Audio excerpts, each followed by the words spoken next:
Բարև ձեզ սիրելի ընկերներ, Փառք Աստծո, որ մենք այսօր կենդան ենք, առողջ ենք եւ կարող ենք գալ Աստծո ոտքի մոտ եւ սովորել իր դասերը, որը կնպաստի մեր փրկությանը, թող Աստված օրհնի այս ժամը, որպեսզի Սուրբ Հոգով ուսումնասիրենք եւ Հիսուսի շնորհքով իրականացնենք մեր կյանքում, ոչ միայն լսող լինենք, այլ նաեւ կատարող։ Հիսուսի անունով խնդրեցի, ամեն։ Մենք գիտենք, որ այս երամսյակ մենք ուսումնասիրում ենք մի թեմա, որ կոչվում է Հավատի դասերը Հեսուի գրքում եւ արդեն հասել ենք 7-րդ դասին, որը կոչվում է կատարյալ հավատարմություն, երկրպագություն պատերազմական գոտում, հիշելու համարն է Մատթեոս 6:33։ Դուք նախ Աստծո արքայությունն ու նրա արդարությունը փնտրեք եւ այդ ամենը ավելիով ձեզ կտրվի, այսինքն այլ ինչ որ ձեզ պետք է ձեր փրկության համար եւ ապրելու համար իհարկե։ Մեր բազմազբաղ կյանքում մենք հակված ենք ուշադրություն դարձնել այն հրատապություններին, որոնք կյանքը պարտադրում է։ Շատ հաճախ մենք անտեսում ենք որակյալ ժամանակ հատկացնել Աստծուն մեր նվիրվածությունը նորոգելու դադար տալու եւ մեր երախտագիտությունը հայտնելու այն ամենի համար, ինչն արել է ամեն օր, ինչն արել է եւ ամեն օր շարունակում է անել մեզ համար, առավոտյան եւ երեկոյան երկրպագությունը, ինչպես նաեւ ընտանեկան զոհասեղանը կարծես թե բավականին դուրս են մղվել համատեքստից մեր գեր ծանրաբեռնված հարմարավետության վրա հիմնված ձեռքբերումներին միտված կյանքում։ Սակայն սրտի խորքում մենք բոլորս գիտենք, որ Աստծո եւ մեր սիրելիների հետ միասին անցկացրած առիթները մեր սահմանափակ ժամանակի լավագույն ներդրումն են։ Կարդանք Հեսու 5:1-7 համարները։ Ամորացիների բոլոր թագավորները, որոնք Հորդանան գետի այս արևմտյան կողմում էին, եւ քանանացիների բոլոր թագավորները, որոնք Ծովեզերքի մոտ էին, եւ լսեցին, թե Տերը ցամաքեցրել է Հորդանան գետի ջրերը Իսրայելի որդիների առջև, մինչև նրանց անցնել, այդ ժամանակ նրանց սիրտը հալվեց եւ նրանց մեջ հոգի չմնաց Իսրայելի որդիների առջև։ Այսինքն այստեղ նշում է, որ վախ էր ընկել իրենց մեջ, բայց այդ վախը եւ թվում է թե քանի այդ վախը կար, իրենք պիտի անմիջապես հարձակվեին եւ անեին իրենց պատերազմը, բայց տեսեք Աստված ինչ է ասում։ Այն ժամանակ Տերը Հեսուին ասաց. «Սուր դանակներ շինիր քեզ համար եւ դարձիր կրկին թրպատիր Իսրայելի որդիներին»։ Սուր դանակներ շինիր քեզ համար, բայց ոչ թե որ պատերազմի համար, այլ որպեսզի թրպատես այս ժողովրդին։ Հեսուն սուր դանակներ եւ Հեսուն անմիջապես հնազանդվեց, սուր դանակներ շինեց իր համար եւ Իսրայելի որդիներին թրպատեց Գիբաթ Հարալոթում։ Այս է պատճառը, որի համար Հեսուն թրպատեց նրանց։ Եգիպտոսից դուրս եկած ժողովրդի բոլոր արուները, պատերազմող բոլոր մարդիկ անապատում ճանապարհին մեռան Եգիպտոսից դուրս գալուց հետո։ Դուրս եկած ամբողջ ժողովուրդը թրպատված էր, բայց Եգիպտոսից դուրս գալուց հետո անապատում ճանապարհին ծնված ամբողջ ժողովրդին չթրպատեցին, որտեղ Իսրայելի որդիները 40 տարի շրջեցին անապատում, մինչև որ ամբողջ ազգը, այսինքն Եգիպտոսից դուրս եկած պատերազմող մարդիկ ոչնչացան, քանի որ չհնազանդվեցին Տիրոջ խոսքին, որտեղ Տերը նրանց երդվեց, որ գնացուցի տա նրանց այն երկիրը, որ երդվել է նրանց հայրերին, թե կտա մեզ մի երկիր ուր կաթ ու մեղր է բխում, նրանց փոխարեն կանեցրեց նրանց զավակներին եւ Հեսուն նրանց թրպատեց, որտեղ անթրպատ էին, ճանապարհին չէին թրպատել նրանց։ Մենք գիտենք, որ թրպատությունը դա խորհրդանիշն էր այսօրվա մկրտության։ Այն ժամանակ թրպատվում էին, որպեսզի ուխտ կապեին Աստծո հետ, այսօր մկրտվում են, որպեսզի ուխտ կապեն Աստծո հետ։ Եվ սա ինչ է նշանակում, որ երբ որ մենք անում ենք շատ կարևոր գործերի առջև, որ պիտի անենք, ոչ թե շատ կարևոր է նախապատրաստվածությունը իհարկե, բայց ամենակարևորը այն է, որ մենք մեր ուխտը Աստծո հետ կնքենք եւ հավատարիմ լինենք այդ ուխտին, որովհետեւ ինչքան էլ որ նախապատրաստված լինենք, միևնույն է Աստծուց է կախված հաջողությունը։ Սա է իմաստը։ Եվ մեր ուխտն Աստծո հետ Միշտ պետք է լինի երախտագիտության արձագանքն այն ամենի, ինչ նա արդեն արել է մեզ համար, այլ ոչ երբեք օրինական կերպով նրա պահանջներին համապատասխանելու միջոցով որոշակի օգուտ ստանալու փորձ։ Այսինքն այդպես չի, որ մենք այդ բոլորը անում ենք, որպեսզի Աստված մեր կյանքում հաջողություն անի։ Մենք այդ բոլորը անում ենք, որտեղ սիրում ենք Աստծուն, վստահում ենք Իրան եւ գիտենք, որ ինքը միայն գիտի, թե ոնց անի, որ ամեն ինչ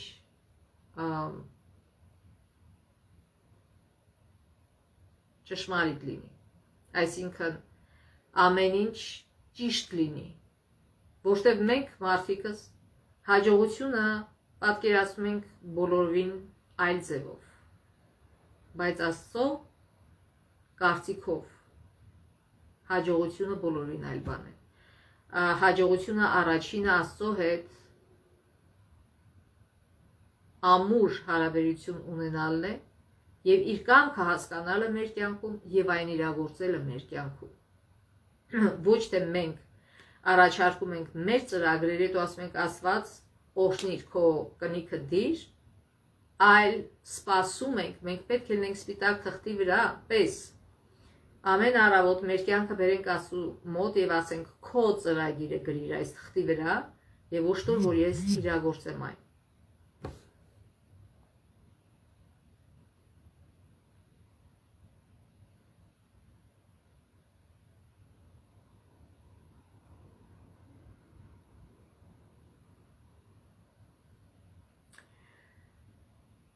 Ուրեմն Հիսուսը այդ սկզբունքը ձևակերպում է այլ բառերով. դուք նախ Աստծո արքայությունն նրա արդարությունը փնտրեք եւ այդ ամենը ավելիով ձեզ կտրվի։ Շատ ժամանակ առօրյա կյանքը կարծես ճնշում է մեզ այնքան կարևոր բաների հրատապությամբ, որ մենք մոռանում ենք առաջնահերթություն տալ մեր կյանքի ամենակարևոր հարցին Քրիստոսի հանդեպ մեր նվիրվածության ամենօրյա նորոգմանը։ Այսինքն առաջինը մենք պիտի մկրտվենք, եթե հնարավորություն ունենք, եւ սխալ են այն մարդիկ, որ ասում են մկրտությունը կարևոր չի։ Հիսուսը ինքը ասեց գնացեք սորեցրեք եւ մկրտեք հանուն Հոր եւ Որդու եւ Հոգու Սրբու եւ Սուրբ Հոգու։ Ուրեմն բացի մկրտվելուց, այսինքն երբ որ մենք ուզում ենք լուրջ հոգեվոր կյանք սկսենք, երբ որ գիտեք մեր կյանքը դա նախաշեմ է հավիտենական կյանքի, ինչպես որ այդ կանանը խորհրդանիշն էր երկնային արքայության, այնպես էլ երբ որ իրենք անցան Հորդանով, այսինքն մկրտվեցին, եւ հիմա արդեն նախապատրաստություն էր այդ երկիրը մտնելու համար, մեր այս ժամանակավոր կյանքն էլ է նախապատրաստություն հավիտենական կյանք մտնելու համար։ Եվ կախված է մեր հավատարմությունից, Աստծուն արդյոք մենք պատրաստ կլինենք մտնելու երկնային արքայություն, թե ոչ։ Եվ որպեսզի պատրաստ լինենք, Աստված տալիս է այս քայլերը, որ առաջինը մենք պիտի փնտրենք Աստծո արքայությունը եւ հետո մնացածը։ Առաջինը մենք պիտի մկրտվենք, ուխտ կապենք Աստծո հետ, որպեսզի ամեն ինչ մեր կյանքում ընթանա Աստծո կամքով, որտեղ մենք ինքներս ուժ չունենք սուրբ լինելու, այլ միայն Հիսուսի արյան շնորհիվ է, որ մենք կարողանում ենք սուրբ լինել, սովորել, սուրբ ապրել, դա մի օրում չի լինում, եւ դառնալ երկնային արքայության մշտական քաղաքացիներ։ Այստեղ մենք ժամանակավոր ենք ապրում, այստեղ մենք ժամանակավոր քաղաքացիներ ենք, այս մեղավոր կյանքում, այս մեղավոր աշխարհում, բայց երբ որ Հիսուսը գա եւ նորացնի այս երկիրը եւ ոչնչացնի մեղքը եւ նրանց, ովքեր կարճում են մեղքին, գլխավորապես սատանայի հետ, արդեն մարդիկ, ովքեր ապրելու են նորոգված երկրի վրա, նրանք մշտական բնակիչներ են լինելու այս երկրի վրա եւ հավիտենական կյանքն են ապրելու այս երկրի վրա։ Եվ շատ կարևոր որ մենք հասկանանք, իսրայելցիների իմաստը ինչ էր, որ իրանք անցան Հորդանանը ուտե պետք է ապրեին, այսինքն դեռ չգրաված երկիրը չէ։ Դա նախապատրաստական էր, որ մտնեն իսկական երկիրը։ Նույնը հիմա մեր կյանքի իմաստը չպետք է կենտրոնացած լինի այս կյանքի հաջողությունների վրա, այլ պետք է կենտրոնացած լինի այն կյանքի վրա հավիտենակյան, որին մենք պատրաստվում ենք, արդյոք ինչ որ մենք անում ենք մեր կյանքում, անում ենք դրա համար, թե ոչ։ Աստվածը մեզ ստեղծել եւ Աստված գիտի ինչպես մեզ նախապատրաստել դրան։ Եվ դրա համար մենք պետք է փնտրենք Աստծո առաջնորդությունը ամենից առաջ։ Եթե ուզում ենք այդ փրկությունը ունենալ։ Աստված է մեզ ստեղծել եւ Աստված գիտի ինչպես մենք պետք է ընթանանք, որպեսզի հասնենք այն նպատակին, ինչի համար, որ ինքը ստեղծել է մեզ։ Ինքը մեզ ստեղծել է երջանիկ, սուրբ ապրելու համար հավիտենական կյանքում իր ներկայության մեջ։ Եվ հենց սա առաջին քայլն է, երբ որ մենք ուխտ ենք կապում Աստծո հետ։ Երկրորդ կարևոր գործողությունը, որ Հեսուն արեց, 5-րդ գլխի 10 համարը, Իսրայելի որդիները բանակատեղի հաստատեցին Գաղաղամ և Զատիկն արեցին ամսի 14-րդ օրը Իրիկնադեմին Երիքովի դաշտերում։ Եվ հետաքրքիր է, որ նաև ասեմ սա, որ երբ որ թլպատվում են, նրանք 3 օրի վիճակի չեն ոչինչ անել եւ շատ հեշտ ու հանգիստ նրանք կարող էին հարձակվել եւ ոչնչացնել իսրայելցիներին, բայց Աստված վախ էր ներշնչել նրանց հենց դրա համար, այսինքն մենք պիտի հասկանանք, որ մենք եւ մեր ժամանակը պիտի հանձնենք Աստծուն, նա միայն գիտի ճշգրիտ ժամանակը ամեն ինչի, եւ չպիտի մեր մարդկային լոգիկայով մտածենք, թե այս ինչ է ասում Աստված, Հեսուն չասեց, այս ինչ է ասում Աստված ջան, հիմա ես նրանց որ թլպատեմ, նրանք ցավերի մեջ կլինեն, սրանք կգան եւ կսպանեն, ինչպես այն ժամանակ Սիմեոնը եւ Ղևին սպանեցին Սյուքեմի մարդկանց, տղամարդկանց, ովքեր թլպատվել էին, որպես իրենց առաջնորդ ամուսնանար Դինայի հետ, Հակոբի աղջկա հետ։ Եվ հեշտությամբ նրանք երկուսով սպանեցին, բոլորը որտեղ ցավի մեջ էին, բայց ամբողջ հարցը նրան է, արդյոք մենք վստահում ենք Աստծուն։ Եվ Հեսուն վստահում էր Աստծուն, նա հարցեր չտվեց Աստծուն, չասեց ինչ ես ասում։ Մենք պատերազմ ենք պատրաստվում, դու ասում ես թլպատվի, այսինքն ամենից առաջ մենք պիտի փնտրենք Աստծո ներկայությունը մեր մեջ։ Եվ դրա համար Զատիկը արվեց, որովհետև Աստված Զատիկը տվել էր, որպեսզի նրանք հիշեն, թե որտեղից են դուրս եկել եւ ուր են գնում։ Այսինքն հիշեն, որ իրանք ստրուկ էին եւ Աստված ազատագրեց իրենց։ Մեզ համար մենք գիտենք, որ Հիսուսը Զատիկը փոխարինեց եւ նորից, տեսեք, պատերազմի շեմին կանել են, բայց Զատիկ են տոնում, Զատիկը 2 շաբաթ են տոնում։ Այսինքն նորից Զատիկի ժամանակ էլ կարող էին հարձակվել եւ իրենց ոչնչացնել, բայց Աստված այդ վախը հենց դրա համար էր դրել, որ իրենց դեռ չտան, մինչև որ իրանք Աստծո կամքով անում են ինչ որ անում են եւ վերջացնեն։ So Հիսուսը փոխարինեց Զատիկը, ինչպես գիտենք, Տիրոջ ընթրիքով։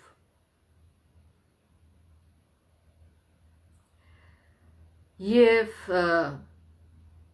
հիմա Զատիկի փոխարեն մենք անում ենք Տիրոջ ընթրիքը, ամեն մի եկեղեցի ժամանակաշրջան ունի, մենք անում ենք 3 ամիսը 1, ամեն եռամսյակ, եւ դա նորոգում է, դա մինի մկրտություն է, որ նորոգում է մեր ուխտը Աստծո հետ։ Այսինքն որ մկրտվել է, նա նորից նորոգում է իր ուխտը Աստծո հետ։ Եվ այդ բոլորը անհրաժեշտ է մեր նախապատրաստության համար երկնային արքայությունը մտնելու համար։ Այսինքն որ ամեն անգամ մենք մեղքերի ներում ենք ստանում եւ նորից նորոգում ենք մեր ուխտը Աստծո հետ։ Եվ այս Զատիկը ու Տիրոջ ընթրիքը ազդարում են ավելի փառավոր իրականություն, փրկագնված բազմության երկնային քանան մտնելու մասին, երկնային արքայություն, Հովանեսը, Հայտնության գրքի հեղինակը, նկարագրում է այս նախատիպային անցման իրադարձությունը որպես 144,000 փրկվածների քայլելը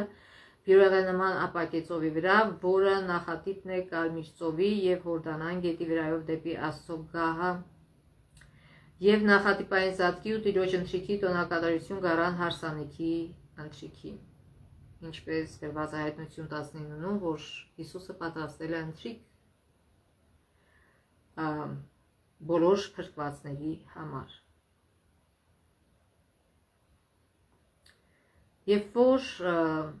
Եվ դրանից հետո ուրեմն Աստված ինչ է ասում, որ զոհասեղան, ուրեմն Հեսուն սարքում է զոհասեղան։ Նահապատների ժամանակներում զոհասեղանները խորհրդանշում էին նրանց բանտեղծության ճանապարհը և ձևավորում համոզմունք, որ երկիրն իրենցն է, քանի որ Աստված խոստացել է։ Այժմ զոհասեղան կանեցնելով իսրայելցիները վկայեցին նախահայրերին տրված խոստումների կատարման մասին և կարդանք,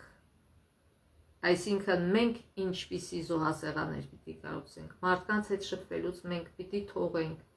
զոհասեղանը, դրանք հուշարձաններ էին, որ այս մարդը անցել է այդտեղով և հուշարձան է թողել։ Մեր հուշարձանները ինչ պիտի լինի։ Տիրոջ ողորմությամբ, Տիրոջ զորությամբ կատարած մեր բարի գործերը, մեր վկայությունները թե խոսքով թե գործով Աստծո մասին, սա են այն հուշարձանները, որ մենք կարող ենք թողնել մեր կյանքի ընթացքում,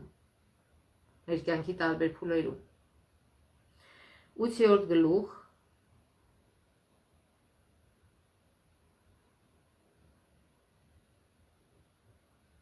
երեսուն համարից, Հեսունավ է 8-րդ գլուխ 30 համարից։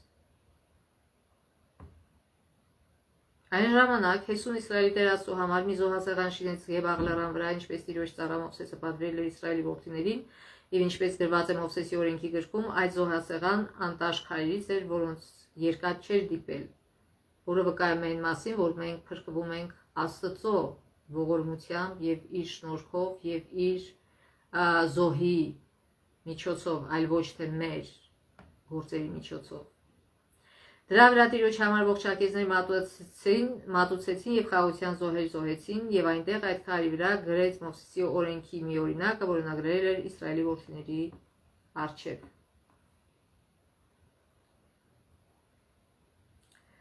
Ուրեմն այստեղ կատարում է ուխտի վերահաստատում։ Հեսուն մեզ հետ է տանում դեպի ամենակարևոր աստվածաբանական թեմաներից մեկը, որը մեկնարկել է գրքի սկզբում։ Հեսուին հանձնարարված է Իսրայելին առաջնորդել դեպի ուխտին հավատարիմ կյանք, ինչը նա անում է և իր կյանքի սկզբում և իր կյանքի վերջում։ Եվ չնայած պատերազմի նվաճման կարևորությանը, կա ավելի կարևոր բան՝ հավատարմություն Աստծո օրենքի պահանջներին։ Նվաճումն Իսրայելի համար միայն մեկ քայլ է Աստծո ծրագրի իրականացման և ողջ մարդկության վերականգնման ճանապարհին, հին Իսրայելի մասն է խոսքը գնում, և Աստծո պատվիրաններին հավատարմությունը մարդկության ճակատագրի վերջնական ու կարևորագույն հարցն է։ Հեսուն օրենքի օրինակը գրում է մեծ անտաշ քարերի վրա, որոնք տարբերվում են զոհասեղանի քարերից։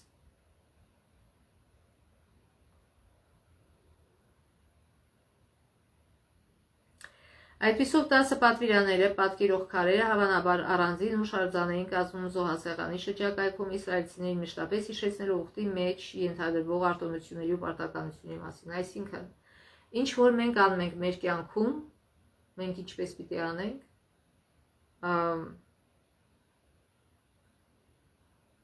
այդ բոլոր մեր գործերի մեջ մենք պետք է ուշադիր լինենք, որ մենք այդ բոլորը անում ենք համաձայն Աստծո օրենքի, այլ ոչ թե հակառակ Աստծո օրենքի։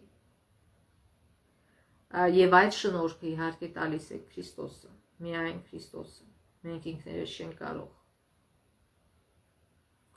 Ուրեմն Հեսուն նախանշում է Հիսուս Քրիստոսին, ում առաքելությունների թիվս այլ բաների մարդկության առաջնորդել հետ դեպի Աստծուն նազանց կյանք։ Այս նպատակը իրագործելու համար նա պետք է ձեռնարկել պայքար չարի ուժերի հետ, նրա վերջնական նպատակն ուխտի պահանջները մեր անունից կատարելն էր, Որովհետև Աստծո այդքան խոստումները նրա մեջ իրենց այուն գտան, դրա համար նրանով է ամենը, ասում ենք Աստծո փառքի համար։ Այսինքն Աստծով ամեն ինչ այո է եւ ամեն ինչ ամեն է։ Աստծով մենք կարող ենք հաղթարել Աստծով մեղքը եւ մենք այսինքն հաղթարել մեղքը եւ Աստծով մենք կարող ենք սրբանալ եւ ամեն մի գործի մեջ հավատարիմ լինել Աստծո օրենքին։ Ամեն մի գործի եւ խոսքի մեջ, որ անում ենք այսօր, եւ այդպիսով պատրաստվել երկնային արքայությունը ժառանգելու համար։ Հիմա շարունակենք կարդալ 32 համարից նույն գլուխը 8 գլխի 32 համարը։ Ուրեմն այդ քայլի վրա գրեց Մովսեսի օրենքի մի օրինակը, որն ագրել էր Իսրայելի որդիների առջև եւ ամբողջ Իսրայելը նրանց ծերերի գլխավորների դատավորների տապանակի այս ու այն կողմից կանել էին Տիրոջ ուխտի տապանակը կրող ղերտացի քահանաների առջև թե օտարականը թե բնիկը կեսը Գարիզին լեռան կողմից, կեսը Գեբախ լեռան կողմը, ինչպես նախապես պատվիրել էր Տիրոջ ծառա Մովսեսը, որ օրհնեն Իսրայելի ժողովրդին, դրանից հետո կարդաց օրենքի բոլոր խոսքերը, օրհնություններն ու անեծքները, ինչ որ գրված էր օրենքի գրքում, այսինքն երկրորդ օրինաց գրքում։ Մովսեսի բոլոր պատվիրաններից բնավ մի խոսք չմնաց, որ Հեսուն չկարդար Իսրայելի ամբողջ ժողովրդի կանանց երեխաների եւ իսրայելցիների մեջ ապրող օտարականների առջև։ Այսինքն Հեսուն հավատարմորեն կատարում էր Աստծո բոլոր առաջադրանքները։ Ուրեմն մի մասը պետք է կաներ Գեբաղ լեռան վրա, մյուս մասը Գերիզին լեռան վրա։ Եվ մի մասը պիտի կարդար այն մասը, որ եթե կատարում ես Աստծո օրենքը, հետևյալ ավտոմատաբար գալիս են հետևյալ օրհնությունները, որտեղ Աստված է մեզ ստեղծել, Աստված է ամեն օրենքներ ստեղծել եւ իր օրենքների խախտումը բերում է ավտոմատաբար բերում է անեծքի։ Ոչ թե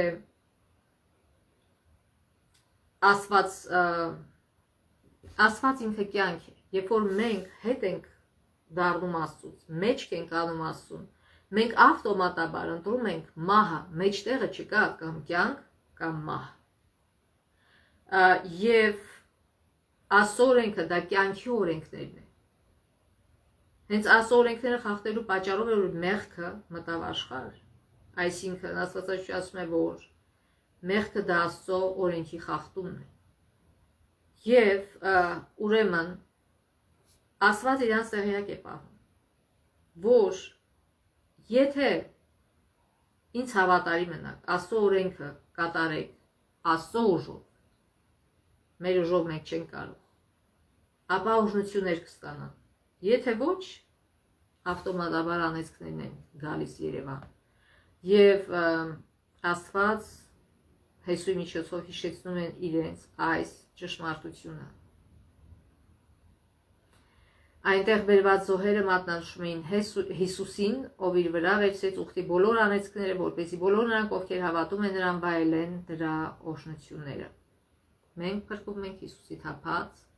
Սուրբ արյունով, բայց մեր գործերը ցույց է տալիս, որ մենք փրկված ենք, որ մենք իրոք դարձի ենք եկել Հիսուսի զորությամբ կատարված գործերը։ Մենք մարդիկս հակված ենք մոռացկոտության,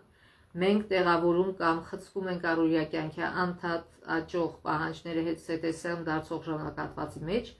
մենք անխուսափելիորեն մոռանում ենք բաներ, որոնք չեն կրկնվում նույն հաճախությամբ կամ ուժգնությամբ։ Յուրաքանչյուր հաղորդության ծառայության ժամանակ մենք հատուկ առիթ ունենք Պեստին նվիրվելու Տիրոջը եւ նորոգելու մեր ուխտի պարտավորությունները։ Գիտեք, մենք պայքարի մեջ ենք։ Սատանան անդադար ներշնչում է մեզ հակառակը, Աստծո պատվիրանների, Աստծո խոսքի հակառակը։ Եվ շատ կարևոր է, որ մենք անդադար մեր աչքը հարած լինենք Աստծո օրենքի վրա։ Եթե ոչ, մենք ալտերնատիվա չունենք, այսինքն մենակ լսում ենք սատանայի ձայնը։ Մենք ամեն օր պիտի լսենք Աստծո ձայնը, որպեսզի այս ձայնը հաղթի սատանայի ձայնին։ Սատանան երբեք չի լռում։ Եվ դրա համար, որպեսզի նրա ձայնը չլսենք, այլ Աստծո, մենք անդադար մեր ականջը պիտի բացենք Աստծո ձայնին։ Անդադար պիտի ուսումնասիրենք Աստծո խոսքը, մեր օրը սկսենք դրանով, մեր օրը հանձնենք Աստծո ծնկների վրա, որպեսզի Աստված օրհնի եւ մեզ տանի փրկության ճանապարհով, այլ ոչ թե գնանք հակառակ ուղղությամբ մեր խելքով շարժվելով։ լավ կլինի այս հնարավորություններն ընկալել ոչ միայն որպես անհատական վերընծայման հնարավորություն, այլև որպես Աստծուն մեր հավատարմության հավաքական նորոգման առիթ։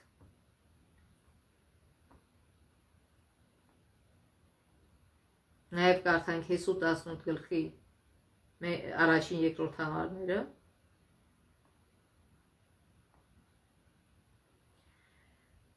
Ուրեմն մինչև այն չդասերսոսին, որ պիտի մենք մկրտվենք, որ պիտի